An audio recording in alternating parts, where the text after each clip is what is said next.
You guys are in the right room. For you guys who are online, thank you for joining us.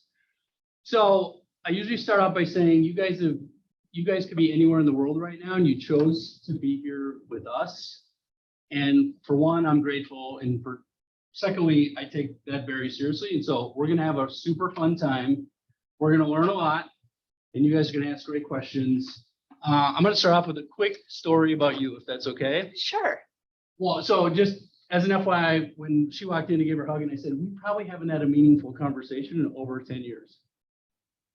Which is fun that you said yes to this, because you could have been like, I think you have the wrong number. Who are you? When I asked. So before Shannon introduces herself, my quick Shannon story. And I was thinking about how to phrase this, but you were my first Keller Williams crush. Oh my gosh, I had no idea. Here's what that means. I have admired, so you were the very first Keller Williams agent in the Twin Cities that I truly admired. And so you're my longest Twin Cities Keller Williams crush. And you probably have no idea why, so I'll tell a quick story. So when I was a team leader in Fargo, 2006, I had to sell my house in Richfield here, which I bought at the wrong time for too much money and sold at the wrong time for too little amount of money. And Tom Vance said, call Shannon. She's, Miss Richfield, she'll help you sell it.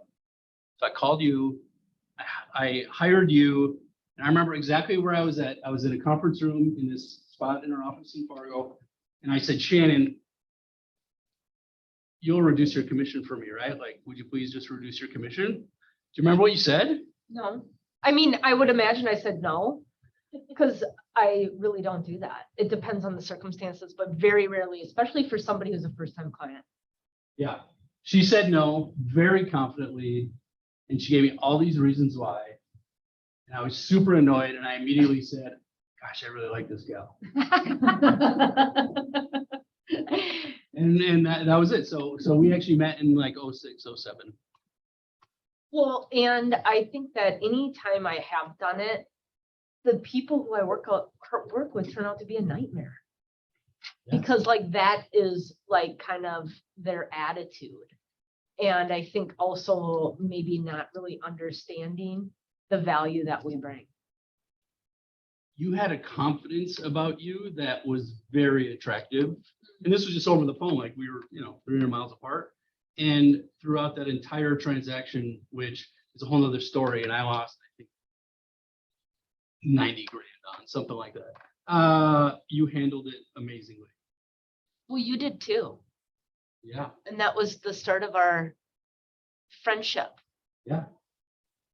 So 3 years later, became a team leader in Uptown, and then we worked closely together. And then since then, literally, we haven't talked in like 10 years. So this is fun. So for you guys who are online, ask questions and whatnot. But if you could, tell us about you, your journey to real estate, why KW way back in the day, and just anything we should know about you as we kick this off. Okay. So I graduated from college in 1992. And I was offered a position with a company that I was doing an internship with. And I hated it. It was like the old boys club. I was the only woman for miles unless I was, answering the phones. And I just did not like it. I remember I negotiated my salary. I still have the offer letter. It was for $15,500. That's what I was paid out of college in 1992. And it was, so what it was we sold consulting services and computer software. So it was like if somebody had this this niche of programming, then we knew that they, like a big customer of ours was like US Bank. So we would, sell people services, and we'd have like 20 contractors at US Bank, charging maybe $200 an hour to US Bank and paying them $35. So that's what I did. And I did not like it at all. And I remember my sister at the time was in real estate, and I said, I'm thinking about getting my real estate license. She was like, don't do it. And I was like, well, what else am I going to do? I cannot do this. I know I can't do this. And so I went, and it wasn't, I don't think it was a great time in real estate. It was, the interest rate was at about 10% and things moved slow. It was actually kind of fun. Things moved very slow because you sat at your desk and you waited for the phone to ring. And, you know, when you would schedule showings, you would have to call and talk to somebody. And I remember if you had a showing scheduled on your listing, you got a slip that said, you know, you got this showing on, you know, Tuesday from 11 to 12 or something. And you were at, was it Coldmaker? I was, yeah. So I got into real estate, and I remember having this, and I still say it to this day when I do training, is I remember like putting on blinders, like a horse race, horses that race. And I was like, I'm just not going to get distracted, because if I do not succeed at this, what am I going to do? Like there was like, I was at a dead end, honestly. And so I was like, it's not an option for me not to succeed. And so I just did what I was told. Which was what? What'd you do? Well, I did do a lot of for sale by owners. I had kind of a system down of working for sale by owners. And there were a lot more for sale by owners back then too. So what I'd do is I'd drive around and I'd look for sale by owners signs. I had a chart. I would write down the address and the phone number. And then I had, it was like this spreadsheet.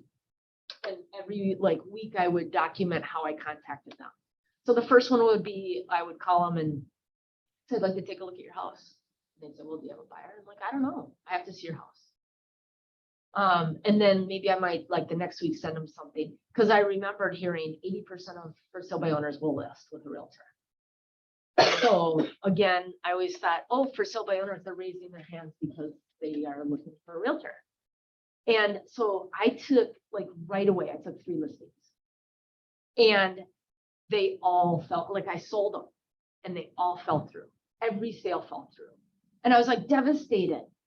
And I went to my manager at the time, and he said, Shannon, you have 20 minutes to be down about this, and then you get yourself back up and you get back out there. And yep. And it was the best advice I could have, because, you know, sometimes, you know, we were just talking about this in my accountability that I'm in. We can have, you know, we can focus on the problem, or we can focus. So that's a choice. So that was one thing that I did a lot. I door knocked. I created a farm, like a geographical farm, that I still have today after 30 years, that I still market to. And and the reason why I got this, I guess this reputation for specializing in Richfield was because I grew up there. And I have an unusual name. So when people I thought, well, when people see my name, they'll recognize it. Because I had siblings and parents, and I just needed to figure out how to get my, you know, get opportunities, because I was 22. Nobody, like my sphere was not buying houses. They weren't selling houses. So I had to figure out how to get to those people that were buying and selling. And so that's why I really kind of focused on that area. But quite honestly, I sell more in Minneapolis than Richfield, because that's where I live and that's where my kids go to school. So a couple of things I heard there is you almost set up an 8x8 before there was even an 8x8. Yes. Yes, I did. I remember when I was at CBB, and you know, we used to have this gigantic, it was probably the size of that whiteboard, and we would put our sales up there, so our listings and our sales. And we also had at the time a map, and people would put their farms. At the time, we don't do that anymore. It's you know what? Here's my philosophy in real estate. If I didn't get the business, I didn't deserve it. Right? I'm not going to be mad at the person who did. I'm mad at myself. Oh, I'll be mad, but I'll be mad at myself. So spent what, 10+ years at CBB? I was there for 12 years. Okay, and then how'd you end up with Keller Williams? Well, someone approached me that said, I want to talk to you about this company. I'd never heard of it. You know, I don't know if you all have ever heard of people saying Keller who, but I don't know if people really say that anymore. No. But it was always like Keller who. And so this person approached me and I was like, I don't know, but I was starting to like look at other options because I was not excited anymore or happy anymore with where I was at. And so I started going and meeting with people about Keller Williams, and I was like so impressed. It was like a completely different, business style. And, you have this traditional real estate company where, for me, they were taking a lot, and that wasn't the thing, but there wasn't really a whole lot of training. There wasn't networking. Everybody had a special deal. I had negotiated a special deal and I was told not to tell anyone. Like, how weird is that? Like, that's so dysfunctional. Like, yes, I'm going to give you $4,500 for marketing, but don't tell anyone about it. Like, sounds like a dysfunctional family.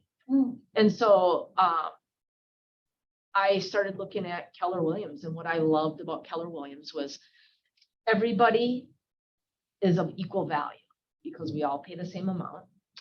I love that it was like open books and we had the ALC. And I loved the profit sharing because what it does is that it's, some people say it's drinking the coffee or drinking the Kool-Aid and multi-level marketing. That's not what it is. What it is that it's rewarding people who help to grow the business. That's what it is. So I just kept going to these meetings. And then I was like, I'll never forget this. I said, I was also interviewing with Remax, and I had decided I was going to go to Remax. And I don't know if anyone knows Mike Solkowski, but he called me. He's like, hey, Shannon, I hear you're going to Remax. He was with Keller. Oh, and I'm going to say, at the time, there wasn't an office in Hennepin County. There were like no offices. I had to go up to like Highway B2 or something. I didn't even know how to get there. I had to pull up the King map book and figure it out. And so Mike calls me. He's like, hey, I hear you're going to Remax. I'm like, yeah, I am. He's like, okay, well, Shannon, this train's coming, and it's coming hard and it's coming fast. So either you can jump on in the beginning or you can jump on at the end, but one way or another, you're going to be here. And I was like, I'm jumping on. And that was it. Like, I'm not missing this. So I jumped on, and I moved my license over to, it was New Brighton off of B2. Arden Hills. Oh, yeah, Arden Hills. Yeah. And I moved my license over there and I officed out of there. I ended up getting my own little space in Minneapolis above Java Jacks and had my team there. But It's been a long journey. Yeah. We're on 16 years, must be 18. 18. So fast forward to today, what's the team look like? Normally I look up your production, but I didn't do it this time. So like what's the makeup of who we It's have? probably good because this year's not been good. But I'm having fun. You just got back from somewhere. I was Italy? No. Yeah, I was in Europe for 5 weeks. So 5 weeks. yeah. Where? I was in France and Italy. Oh, wow. Yeah. So that was wonderful. And I was able to do it because I have an awesome team. So the makeup is me and my wife, Jen, who's actually going to school. So she's really kind of working, and what she focuses on is our marketing. So she does a lot of design and ideas and client events with that. And then our director of operations, Molly, who's awesome. I can't say enough good things about Molly. She really, I always describe her as she keeps the train on the tracks. And so she does client care. She does all of our transactions. She client events. She does the marketing, social media. And yeah. So last year last year it was just me, Jen, Molly, and then Claire, who is also a salesperson, who's also my stepdaughter, who is out on maternity leave because she just had a baby, and we are grandmas now. Your grandma, right here, Yeah. round of applause, yes. So, so it was just Jen, Claire, and I selling. We did 77 transactions, and we were at 39 million. Wow.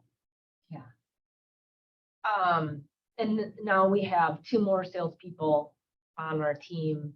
Heather and Ben have been added since the first of the year, and they've been an awesome addition to the team. And really the reason why I was able to leave and keep having an income. So 77 transactions, if we broke that down, and you probably have it broken down, or probably better off, Molly probably has it broken down. Where does it all come from? I mean, we have Sphere, obviously. Yeah. What else? Sphere past clients mostly. Hmm. We were just looking at this, honestly, because we're kind of looking at what are we going to be doing for marketing. So mostly Sphere's past clients. We do have open houses are good for us. Hmm. I'm a huge fan of open houses. And sign calls. We also have some affiliations that we do get some calls from. So like NAGO Rap, and I don't know what that stands for, but it's just for simple terms is marketing to the gay community. And then you have farm. Oh yeah, I forgot about that.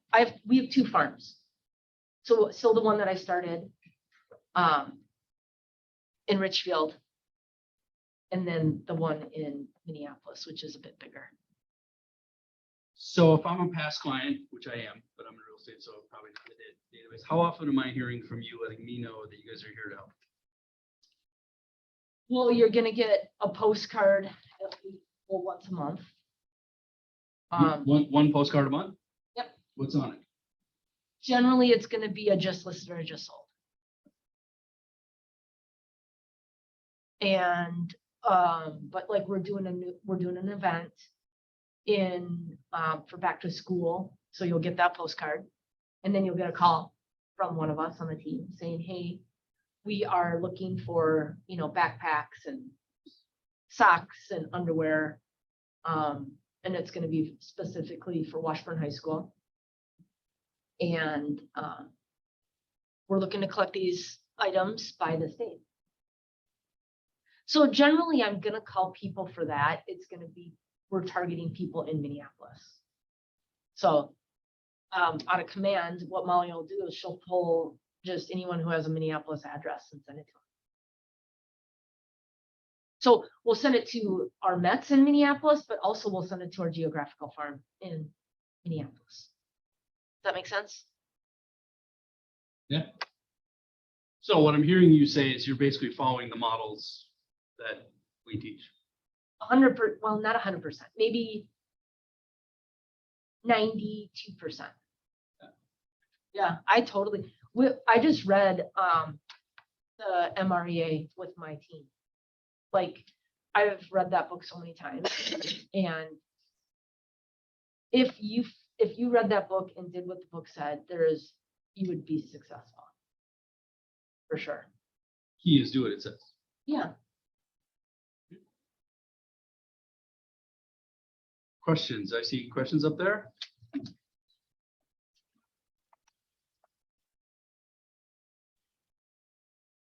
Nothing yet. Something in the chat? That was from. Okay. What do you guys got? You guys always ask great questions. So, okay, so you do one postcard a month. to certain groups. Yeah, And then, like, are you the only one doing the calling or your No. team? the team does. So anyone who's in sales would call. How many are you? That's a good question.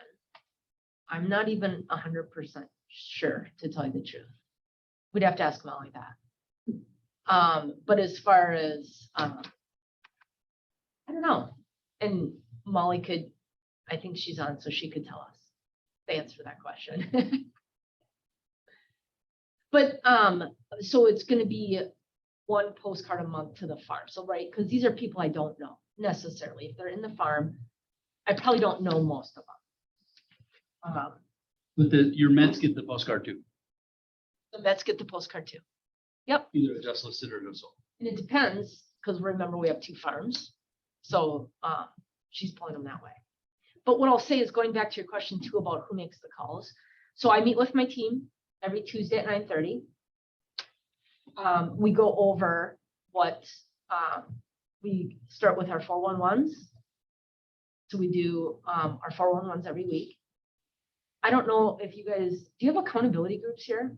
Okay, so you do the personal, productive, and Big Rock. Yep. So we cover that every week. And then we go through our numbers. So how many like calls we made, how many contacts we made, how many appointments we set, and just kind of go over where we're at as a team in regards to our production. Is that ever a challenge with family? What do you mean? Like, again, obviously I don't know your step, Claire, or, working with Jen, like, does it ever, is the conflict more challenging when you're all family? If they're not hitting their numbers, and maybe they. Well, no, I don't think it is, because it's like we've made this commitment to each other, and so if I don't hit I do not like going to accountability. And so I'm in 2 accountabilities. I'm with other agents in the office, and then with my team. I do not like going there and saying, I didn't hit my numbers, or I didn't, work out 4 times when I said I would. Like, I don't like that. It's painful. And so, but I think that because I am letting my team down, right? And then they think, well, I mean, if Shannon's not doing what she says she's going to do, then I don't have to do what I'm going to say I'm going to do. And, whoever it is, we talk about it. Like, so it's helping people see. And this has been done to me. Jake Lures was my first accountability leader. And he's amazing. I hope he's not on here because I don't want him to hear that. But but he is so good at leading you through what you need to get through. And I think the question is, this is what Jake would say if I didn't hit my goals. So why did you put it down? Why did you make that your goal? Or how important was it to you? Like, he's not making, judgments or accusations. He's asking questions. And so that's what we do of each other, right? And here's the thing is, we're not all perfect, but if we want to hit our goals, we have to do the activities that get us to hitting our goals. And here's the other thing too, right? Like, it's a different year than it was last year. Would everybody agree to that? No. So we have to make some adjustments, and we have to figure out what that might look like and what we have to do differently. So, I mean, there's leeway to, why we're not hitting our numbers, because we're not. But then what do we have to do differently? We know that we can't show up not hitting our numbers, like not doing our lead generating. And you've been in the business now, how long? Jeez. Yeah, it's going to be 30 years in October. She started when she was 12. Well, the great part about what you just said is that's going to be true whether we're in the business 3 months or 30 years. That'll never end. You know, I don't think that longevity really proves anything, honestly, other than maybe stamina, because you got to have that in this business. You know, you got to have a tough skin, and you have to, like my manager said in the beginning, you get 20 minutes, you pick yourself up, and you get up there. Because I still have those moments. I do. I was talking about it with my accountability about something that came up. I mean, we all get devastated. Like, we didn't get the listing. We're shocked about it. Or our business is half of what it was last year. Are we gonna, sit there and, whine about the market? Or are we gonna figure out how to do it differently? Yeah, not what happens to you, it's what you do about it. Mhm. So let's talk about the market a little bit. What are you seeing today? I mean, obviously it's changed a little bit, but what's your perception? It's interesting because we were talking about 2008 and how we didn't really see that coming, and it was written all over everywhere. I don't know. That's the thing. I just don't feel like I have a grasp on it. I do follow the numbers, and the numbers came out yesterday. I don't know if you saw that. Sale prices are still going up. The average sale price is still going up. The days on market are going down. I can't remember what inventory did, but I thought what was interesting was pending and closed sales are down. And that is what I am keeping an eye on, because there's just not going to be enough business to go around. So people got to be showing up. And are you talking 16 county or just Minneapolis or? It came out from, I think it was the Minnesota Realtors. You know how we get the email yesterday? Did you see that yesterday? Inventory is up 13.9%. Okay. Closed sales down 20, new listings down 17. Okay, so hold on. Closed sales are down 20%. That means somebody's business is down 20%. And if we're doing the same thing we were doing last year, our business is down 20%. That's I think a number to pay attention to. Closed sales are down 20%. Same time last year. So that means we gotta show up 20% more than we did last year, I think. Even if you just took that statement right there and showed up 20% better, or whatever, that you'll get through the rest of the year.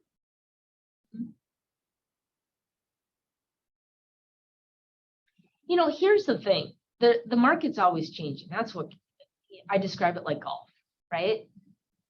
You go out and you hit the ball 99 times, and maybe one of them, maybe two of them are good shots. But we keep coming back. We keep coming back. Just keep coming back and figuring out, how to improve your shots. And it's like the market is always changing. It's always this, trying to figure it out. I don't know. That's what keeps me coming back, is that it's not the same. And guess what? People are successful in every real estate market. You just have to find out what that is. Yeah, and if the market were a determiner of your success, everyone would be off that 20%, and that's not the case.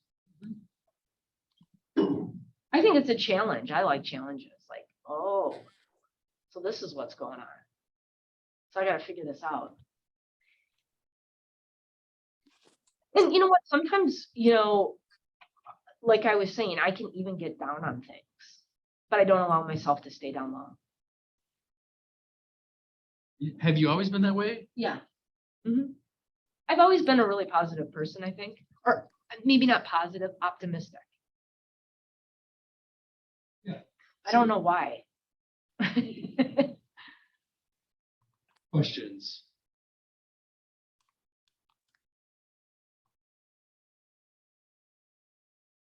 We can talk all day. Questions? Pam? Yeah. If you don't know Pam, you should go back and watch her interview. We interviewed Pam, was it last month? Seems like time flies. Yeah, she was amazing. So Okay. Go back and watch the YouTube. Okay, cool. Because you were in Italy. I was just gonna ask you what your typical day is like, and so obviously you're the rainmaker. Mhm. Normally, Oh, no, I'm not bringing it all. So, yeah, but my expectation is like, and we talk about this when we sign a contract, is that for every one lead my team member gets, they bring in 2. Talk more about that. And not that I like dangle a carrot. I'm not like that. That's not my style. Like, it's just kind of like expectations. So what are you doing to go out and get leads? So, open houses, door knocking, making calls, holding events. So we're talking about it every single week. What are we doing? So what would you consider your strength as far as lead gen? I mean, you love the call. No, I don't like to lead gen. I'm going to be honest. Yeah. I would rather not. But I will say lead gen fires me up. It gives me energy. It's kind of like working out. I don't like to work out, but once I work out, I feel good and I'm jacked up. I would say the same about lead gen. It's like taking care of myself, taking care of the team. Just like working out, it jacks me up. So then you make calls. Yeah. I make calls. I door knock with my team. And I have done open houses. I've been doing open houses with my team. I haven't since I've been back, but I will do all that. And what I would say is, I've always had this attitude, and I say this to my team too. You have to hear 99 no's to hear a yes. And when I hear a no, I get jacked up because that means I'm one less no closer to a yes. It's just like playing these games. So before I ask you about open houses and what makes them work for you, so she asked about routine, like, so what's Yeah, your day okay. look like? So I'll tell you what my day looked like today. So I slept in today, actually, but I usually just like have an internal clock, get up at like 6. And so today I didn't get up until 7. And I got up, got ready, ate breakfast. I went to go pick up my daughter, who slept at her dad's last night, take her to volleyball. She overslept. So I was messing around with that for a little bit. Then I went to the office and left her there to sleep in, oversleep for her tryouts, which is really hard as a parent. But you have to let your kids fail forward. You let her sleep in to miss them. Tryouts. Oh, wow. Nice. Yeah, it was very hard to do. But I mean, what's going to happen if I keep doing this? We had a conversation last night. I have a busy day. It's back to back. You cannot sleep in. And this has happened before. I said, I can't wait around. You got to get up. You got to be ready when I get there. She wasn't. I left. Went into the office. We had our 9:30 team meeting and came here. I have something at 12:30, a lunch with somebody at 12:30, and then I have a listing appointment at 2:30. That's my day. And I have to figure out my calls too, because I've made a commitment. And so what I do is I usually break them down. Like, okay, I have to do 10 a day, right? Which is like, what, doesn't that sound so manageable? But, So in these and you calls got to are time on block it. these calls are on the backpack event? Is that what's happening?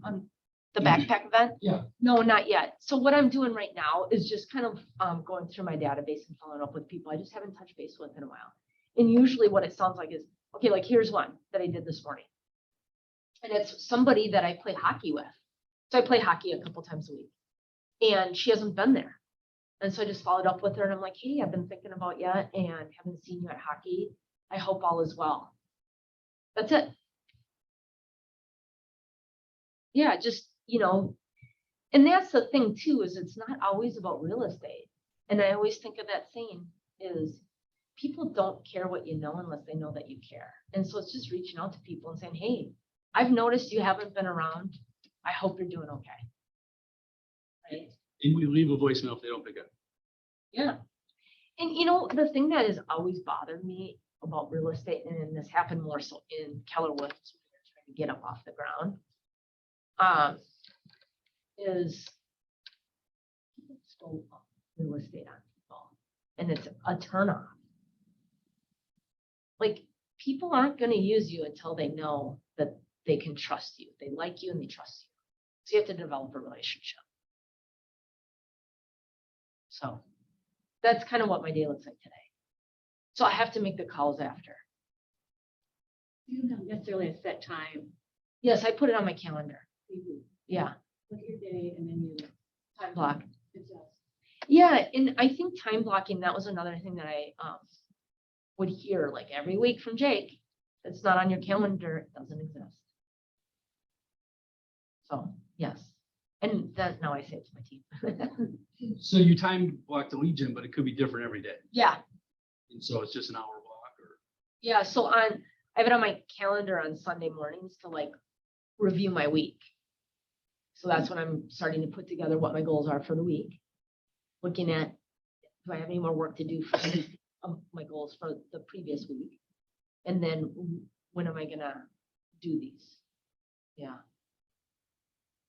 So how do you win at open houses? Okay, open houses. So this went back to when I started in real estate, the same manager who, wouldn't let me be a victim. Is that Matt? No, his name was Glenn Coppersmith. I think you're gonna say Neil, actually. but No, it was before Neil. Glenn Coppersmith. I loved him. He was so awesome. And he got out of the thing about him is he walked the walk. So he got out of management, went back into sales, and he killed it in sales when he got out, and he was older. You should thank him for that 20-minute comment. Come on, that'd be cool. I am thanking him all the time. I don't even know if he's still around. I should look him up. I loved him. Send him a note. Yeah, that's a good idea. I'll text you later. so you don't- Okay, good. So, what was the question? How do we how do win you- it open? Yeah, open houses. So, how you win at open houses is you always door knock around your open house, okay? And you're door knocking because guess what? All the neighbors want an invitation to the open house. And you just, and I got this door knocking down to a T. And what I will do is I will go to the door and I knock on it and then I step back.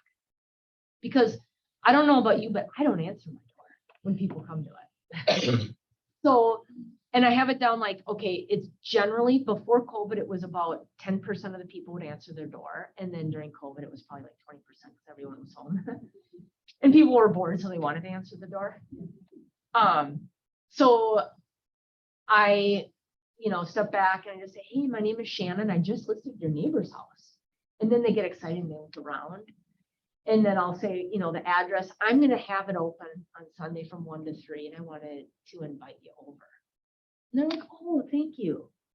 And as I'm talking, I'm handing them information about the property, and then they naturally take it. And I think I've only had one person not take it. And then I would say, hey, have you thought of making a move?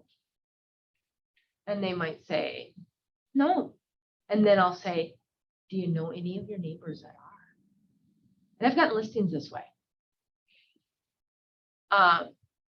So that's what we do. Because people want to be invited. And a lot of times they'll come.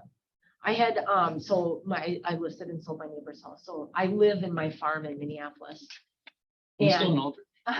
Yeah. And this was in the spring. And I want to say, so I think we have probably 22 houses, 24 houses on our block. I counted 11 of them came to the open. Pretty good turnout. That was just neighbors. That wasn't including, the people who were coming to look at the house. So it's that simple. Door knock. How many homes? Would you just do the block? Or So usually my goal was always to do 60. I can do 60 in about an hour. depending on how many. Answer, yeah. Yep. And if anything, always like knock in your farm. Because that's where you want to keep pushing your name. I remember I knocked on a door and these people answered and I was like, I did the spiel and they were like, are you the real Shannon Plourde? I was like, oh my God. So they've been getting my postcards for years. It was in the farm that I started when I was, when I first started in real estate. The real one. Do we have any questions? Okay. We got 15 minutes left, give or take. So what, any big mistakes you'd like to share? Do you have a favorite failure? Well, you know, I think that my failure is probably just like not staying consistent with lead generating. Like last year, we were so busy and I mean, like it was really two of us doing, you know, those transactions. I would say not staying consistent with the lead gen. And I'm feeling that this year because we weren't consistent last year. You know, we weren't following our system for lead gen because we were so busy selling. So I would say that is staying consistent with lead generation.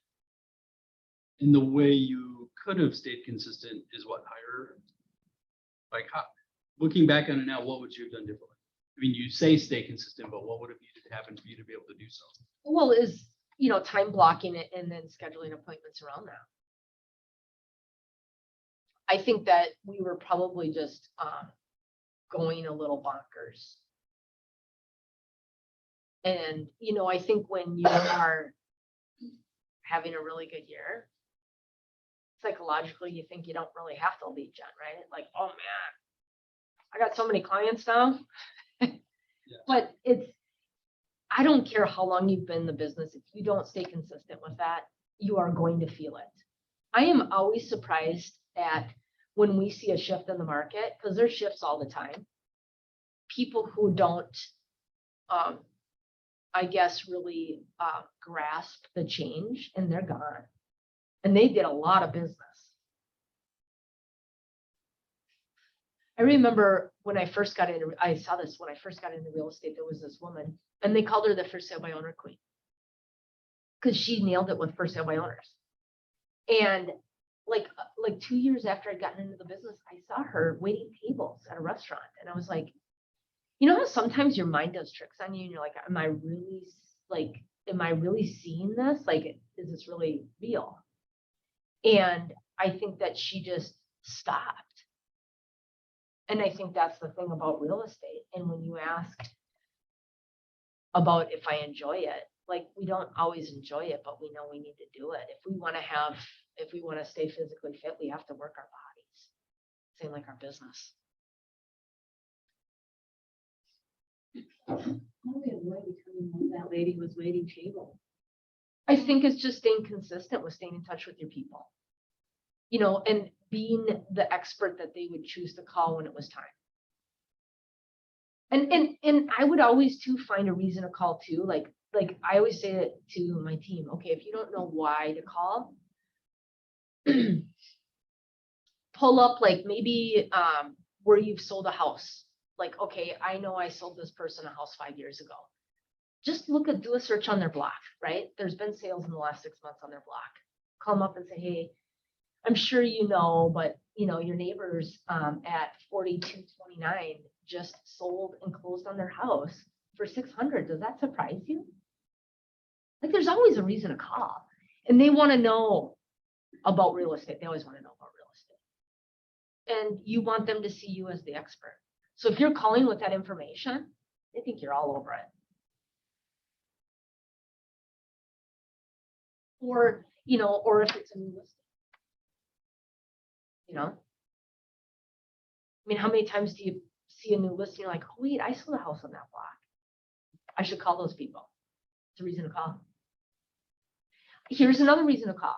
Okay, I'm not kidding you. This client of mine, she's bought so many houses from me. So she bought a place in this like early spring. I want to say January, February this year. So I followed up with her. just to say, hey, I'm just calling to check in to see how you're doing and if you're getting settled in and how you're liking the house. And she's like, honestly, I don't love it. And I was like, oh, well, we better. She had completely gutted the place when we did it. I said, well, how about I come over? She's like, sure, that's a great idea. So I went over. We talked and she did, some really nice things. And she said, I think I'm gonna be listed in February. I'm like, okay, well, just take some time to think about it because she had personal things going on. This is after how long? In January or February. Oh, so a year later. No, I mean February of 2022. Oh, and you just went over. Yeah, I just went over last week. There's always a reason to call your people. Mhm. We had a sale last year. We sold these people a house and it was listed at, I think they got it for like $1,150,000. Okay. And they bought it, we closed, and they were going to do these things. I mean, the whole house had yellow trim. It was weird. And they called me like 2 weeks after closing and they text me, Shannon, we need to talk to you. And I'm like, oh God, what did I do? So we need to have a meeting. So I call them and they're like, we don't like the house. We're going to sell it. And we're wondering if you'd be willing to list it. I know this might be like embarrassing for you. I'm like, I can get over it. Yeah. So we went in and we, they painted all the woodwork. It was like $40,000 cost them to paint the work. You guys, they sold it for $1,350,000 cash the first day. Yeah. You bought for what? 115. Nice. So they made 200. They loved me. Yeah. But I mean, stay in touch. This is why you stay in touch with your people. So many people don't. I'm willing to bet every one of us have someone in our database that we've been thinking about calling that we haven't. All you have to say is, I'm just calling because you've been on my mind. That's it. How have you been? What have you been up to? You don't have to talk about real estate. That is not a wasted call if you're not talking about real estate. You're building your relationship. That is my favorite part, honestly, of real estate. I am an extrovert, so I love people. I could just sit and talk to people all day long. I do love that. So I guess, there's a part of it if I'm not like talking about real estate, but I will also ask people for business. I will. Well, how do you phrase that? Like I was talking to somebody last week who I said, he's always meeting with people. His line of work is he's a contractor. And I just said, I love it when you hook me up. It just depends on the person I'm talking to. I always appreciate it when you hook me up. And then when people send me referrals, I am on that. It's like, it's like a dog who does something good. You are on it, praising it immediately. So I do that too. Like, How do you reward them? Do you have anything specific you do? I always call them or write them a handwritten note. And I might do both. Like my sister-in-law, my brother's ex-wife, she sent me a referral. I called her and I sent her a note. And then I sent her like $100. No, I'm kidding. That's a joke. Question online, Barb? From Campfield, she said, what is your big why? Well, that's a good question. And I have been kind of transforming this lately. I was talking about this in my accountability this week. And I don't know that I have it specific, but what my aha has been lately is really been about my team, nurturing my team and pouring into my team. The value of my team and how much I appreciate them. I think that's kind of where I'm at right now. And I know that that's not really answering my big why. And I think a big why has always been elusive. Even after reading Simon Sinek's, book, So I think for me right now, pouring into my team is so important, but and I realized this when I was in Italy, is I couldn't have done that without them. And I am enjoying working less. I also realized in Italy, I can't do nothing. So it's finding that balance, and they're really helping me and supporting me to do that. So. I know you mentioned start with why, but any great favorite book recommendations you have for us? You know, honestly, my favorite ones are probably like not business related. But, and you know, what's interesting is, Tim Ferriss, I just listened to him for the first time. It was like an awesome podcast, and somebody told me about this, but it's this woman who he interviewed her, and it was a fascinating interview. And she is the one who started kind of all these boutique motels in it. She started with the motel in Austin. Mhm. Do you know this podcast? I haven't can't listened to remember that. her name. I She's listened to out of this. Austin. It's on South Congress. And South Congress, oh my gosh, has Austin not changed so much We'll be there next week. since we've been going? Like I think the first time I went was in 2004. Austin is so different. And South Congress was dead, and now it's hopping. I can't remember the name of the hotel, but anyways, she talked about, he asked her about the books that she read. She talked about her right on all these books. But I haven't read them, but the book, one book that I read recently is called Maybe You Should Talk to Someone. And it's a book written by a therapist who talks about going to see a therapist. But it also talks about her own clients, but then her being a client. It's super good. I love that book. So that was one that I really liked. Another one is called Unbound. And I really like that. How I found out about that was Oprah had actually put it on, she like had posted about it or something. That was a really good book. It's about the woman who started the Me Too. So I highly recommend that.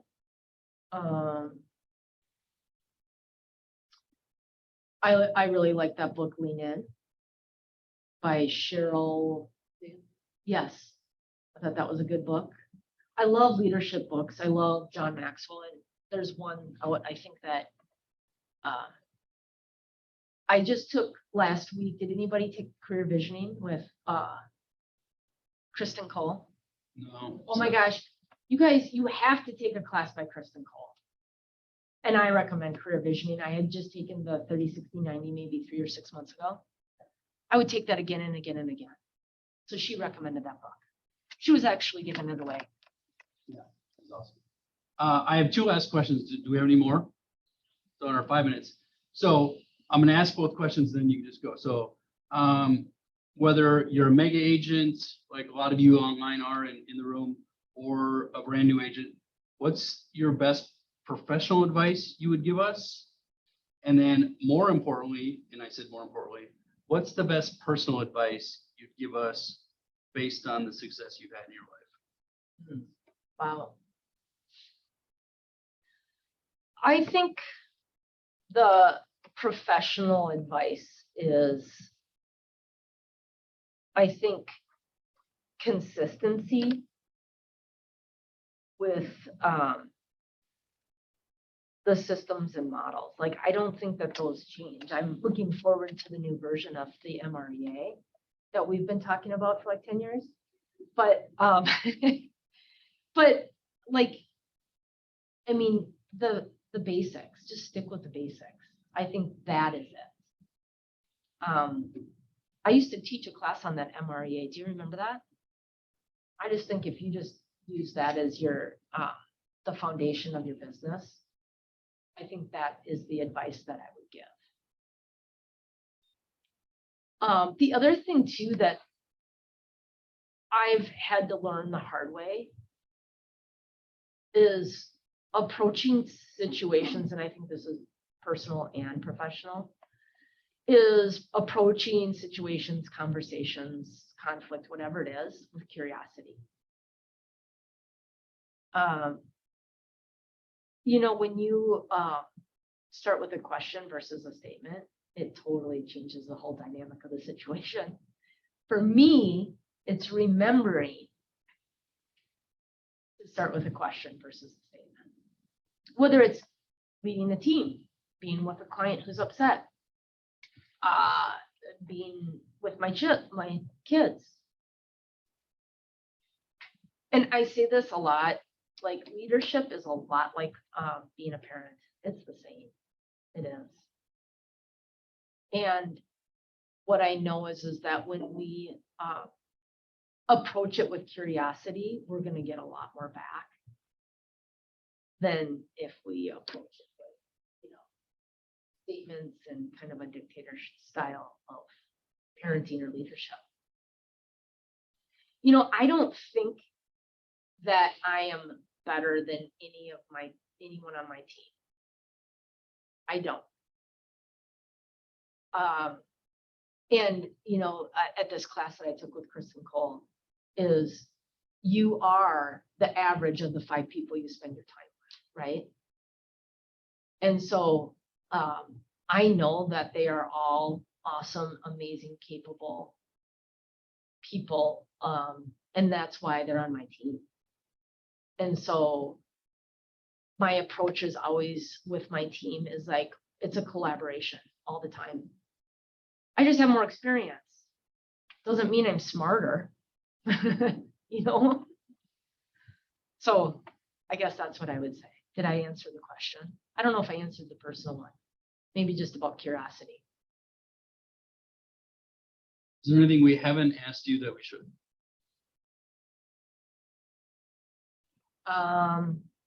Anything that you haven't asked me that you should? Well, Kristen Cole asked us this question, so on career visioning, I thought it was great. But what is something that you, and I'm not going to answer this, but what is something that you don't want me to know about you? Maybe you should ask me about hockey, because I love hockey. And you've been playing forever. Not really, no. I started when I was like 38. I think that, you know what, one thing that stood out for me, and I was having this conversation with my team, you know, because this year is different than last year. And I just said, okay, what is it that we need as a team for us to hit our goals? And I think probably the thing that was the most remarkable for me was somebody said, we need to keep having fun. Because why would we do this if we're not having fun? We got to keep having fun. So even when things get hard, we got to figure out how to have fun and remember to have fun. Yeah, so if you're a solo agent on with us today, what is it that you need to hit your goals?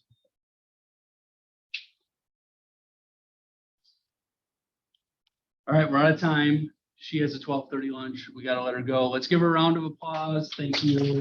Yeah. It should be up on YouTube within a day. Cool.